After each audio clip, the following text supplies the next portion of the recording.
Olá! Hoje nós vamos para a aula 3 da História 2, novamente falando sobre Brasil colonial. E hoje o tema da aula fala sobre o ciclo açucareiro no Brasil colônia. Isso mesmo. O ciclo açucareiro, o ciclo açucareiro no Brasil colônia é algo que nós falamos em que os portugueses trouxeram as mudas da cana-de-açúcar para o Brasil colônia e eles já faziam uso dessas técnicas de cultivo da cana-de-açúcar nas suas áreas. E aí, quando falamos da técnica, do cultivo, de como foi importante o ciclo do açúcar no Brasil, nós temos que entender que, basicamente, era um período agroexportador do Brasil, quando então eram utilizados os escravos africanos na lavoura açucareira, visto que nós já tínhamos boa parte das tribos indígenas sendo protegidas pelas missões jesuíticas. Então, na aula anterior, nós vimos sobre a questão dos escravos africanos no Brasil e vimos que uma das regiões por onde eles chegaram, para onde eles foram, na realidade, era a capitania hereditária de Pernambuco, onde lá você tem um destaque da cana-de-açúcar. Ao mesmo tempo, nós falamos que Portugal dava grande apoio com o lucro do tráfico, ou seja, Portugal lucrava muito ao trazer o africano para o Brasil e lucrava muito com o cultivo da cana-de-açúcar. Havia o apoio da Igreja Católica e, ao mesmo tempo, ter escravos no Brasil era sinônimo de status social. Então, era muito relevante falar que dentro de um engenho, automaticamente na unidade de produção da cana-de-açúcar, nós temos uma miscigenação ali dentro e, ao mesmo tempo, uma condição de status social, porque nós temos uma sociedade estamental muito bem delimitada que vai da base escravista até o senhor de engenho. Quando nós passamos dessa parte, entramos num ponto em que nós falamos automaticamente do ciclo da cana-de-açúcar, a gente tem que entender o seguinte. Ao mesmo tempo que eu falo de uma produção voltada para as capitanias hereditárias, eu tenho que deixar bem claro quais seriam essas áreas. Então, nós temos que entender que a cana-de-açúcar se adaptou ao litoral, especificamente ao litoral nordestino. Então, todas essas áreas que eu estou mostrando aqui para vocês, acompanhem os slides que eu enviei também, mostram as áreas litorâneas de destaque da cana-de-açúcar, com o principal destaque para essa região, onde temos aqui a área, a Vila de Olinda, como era chamada, a cidade de Olinda hoje em Pernambuco. E aí, a partir do momento que eu falo dessas áreas açucareiras, quais são os pontos de incentivo para o cultivo da cana-de-açúcar? Então, nós temos que lembrar que um domínio e um controle econômico da Holanda é importantíssimo, já que nós sabemos que os holandeses eram grandes emprestadores de capitais para os portugueses. Não podemos deixar de falar no estanco. Toda vez que Portugal encontrava algo específico, a coroa tentava monopolizar aquele produto. Então, logo de cara, quando houve o cultivo da cana, Portugal já vai monopolizar essa técnica de produção, mas não é a técnica por completo, porque os holandeses tinham influência também sobre isso. Nós vamos ter um cenário de produção voltada para a exportação. Se nós falamos em trabalho escravo no slide anterior, se nós aqui estamos falando em mercado internacional que remete à exportação, nós temos que deixar bem claro que a técnica principal era o sistema de plantation. Lembrando que a técnica da plantation é uma técnica que se baseia em 4 características. Nós falamos em monocultura, o cultivo da cana específico, exportação, mercado internacional, trabalho escravo e os latifúndios, as grandes propriedades rurais. Em seguida, a gente pode entender que o clima era favorável, o solo, a terra fértil era favorável e o povoamento extremo do litoral era favorável. Então, nós temos vários fatores incentivadores do cultivo da cana no Brasil colônia. Quando nós falamos sobre a expansão da cana, comércio internacional, beleza, estou entendendo que um comércio internacional faz com que o Brasil era grande exportador da cana-de-açúcar? Não, era um grande exportador do açúcar. Para onde especificamente?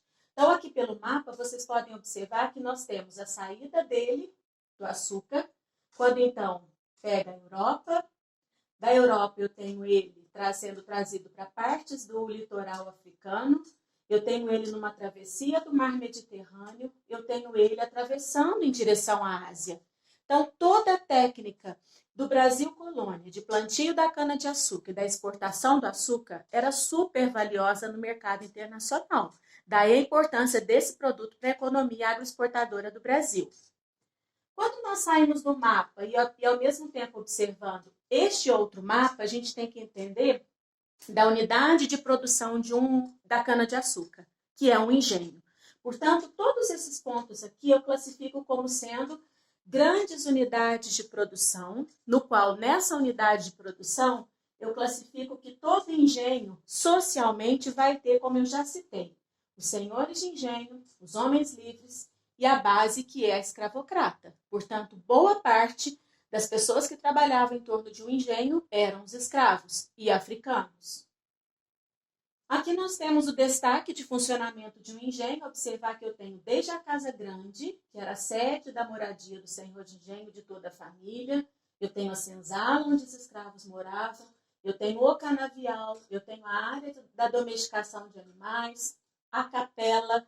Lembrar que era importantíssimo falar do poder da Igreja Católica, mais uma vez, dentro de cada engenho, o local dos trabalhadores livres e a área principal onde eu tenho a moenda, onde eu tenho a área de purgar, de cozinhar o açúcar, de fazer o melaço, e o processo todo que eu tenho aqui até sair o açúcar, no qual era em barra. Lembrando que a única técnica que os holandeses mais detinham de maior valor era a técnica do refino do açúcar. E aí entender, o engenho é uma autarquia. O que é o termo autarquia? É um termo de domínio próprio.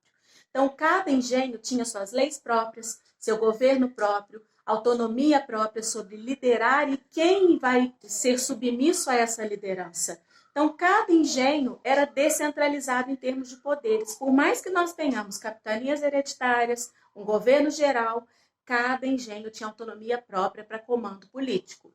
E, ao mesmo tempo, essa unidade do engenho, tudo que eu preciso eu produzo nesse engenho. Então, ele é autossuficiente. A brecha camponesa, a possibilidade de eu ter ali dentro os trabalhadores livres. E esses trabalhadores livres poderiam facilmente conquistar um outro ofício ou trabalhar em um outro engenho ou em um outro local. Eles tinham essa autonomia de livre circulação. Uma sociedade endogâmica estamental, citei o termo estamental, marcado pela posição de nascimento. Portanto, ser senhor de engenho, sempre senhor de engenho. Ser escravo, sempre escravo. Uma mínima mobilidade social em relação aos trabalhadores livres. E quando eu falo no termo endogamia, eu estou falando naquela questão de parentes casam, filhos, pais, irmãos, sobrinhos, a proximidade dos laços familiares de sangue para se casar. Portanto, como cenário de autoridade, de domínio, de manter aquela mesma linhagem num controle do engenho, é uma característica dentro dele, a endogamia, o casamento realizado entre os mesmos laços de sangue.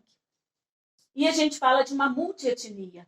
Eu tenho dentro do engenho os brancos, eu tenho dentro do engenho os negros, eu posso ter dentro do engenho alguns indígenas. Eu tenho uma miscigenação que faz o Brasil, então, dentro da atividade açucareira, ser plural etnicamente falando. Isso a gente não pode deixar de considerar como termo social. E aí nós encerramos essa aula falando um pouquinho da influência dos holandeses. Então, lembrar que eles holandeses, como já foi citado, eram os grandes financiadores da produção açucareira. Um detalhe, a corte portuguesa ela não financiava o ciclo da cana. Ela simplesmente cedia o lote aos donatários. Esses donatários automaticamente poderiam ser senhores de engenho e ali expandiam as suas lavouras de engenho. Então, eles, portugueses, muitas vezes contraíam empréstimos com os holandeses, que eu já citei, controlavam o refino e o comércio desse refino. Um destaque importantíssimo nesse terceiro tópico. Os portugueses eram, nesse período, século XVI, católicos. Eles, holandeses, já eram calvinistas. Então, se nós tratarmos as distintas igrejas cristãs de calvinismo e catolicismo, há uma diferença muito grande em relação ao pensar na economia, ao pensar no enriquecimento, ao pensar numa classe propícia ao capitalismo. Então, essa diferença religiosa tem tudo a ver com a questão de crescimento econômico, tanto da Holanda comparada a Portugal. E, ao mesmo tempo, você lembra de uma aula passada quando citamos a União Ibérica. Quando, então, O rei de Portugal acabou falecendo sem deixar herdeiros próximos, filhos, e acaba que o Dom Felipe, rei da Espanha, primo mais próximo do rei de Portugal, assume o trono português. Portanto, nós vamos ter um rei para dois países. É a União Ibérica, de 1580 a 1640. Nesse período, a gente vai identificar que a Espanha dominava Portugal e, ao mesmo tempo que dominava, controlava tudo. E havia uma rivalidade muito grande entre Holanda e Espanha. Nós vamos ver mais à frente por que essa rivalidade. Mas entender que, a partir do momento que a Espanha controla a política portuguesa na União Ibérica e a Espanha é inimiga da Holanda, nós vamos ter a Espanha proibindo a expansão da atividade holandesa no ciclo do açúcar. É aí que os holandeses vão ter que se preparar, talvez militarmente muitas vezes e com muita habilidade e estratégia, para manter-se no Brasil, mesmo sendo questionado pela Espanha. Eles vão ter a primeira estratégia, que é criar a Companhia das Índias Ocidentais. E eles vão, inicialmente, tentar, de uma certa forma, invadir a capital Salvador para não perder esse domínio. Porém, um contra-ataque vai se ter, invasão na capitania de Pernambuco. E a partir desse momento, eles trazem Maurício de Nassau. E quando eles trazem Maurício de Nassau oficialmente, em 1637, nós vamos ter uma trégua de 10 anos rompida pelos portugueses. Uma rendição da Campina de Taborda, ou seja, um momento em que um confronto se dá entre portugueses e holandeses e acaba que os holandeses são definitivamente expulsos do Brasil colônia a partir de 1645. Nesse campo aqui da expulsão, lembrar que os holandeses levaram toda a técnica do cultivo da cana para as Antilhas. E aí, desde então, o Brasil perde a concorrência do açúcar para as Antilhas. Termino aqui a aula 3 da História 2 e até a nossa próxima aula.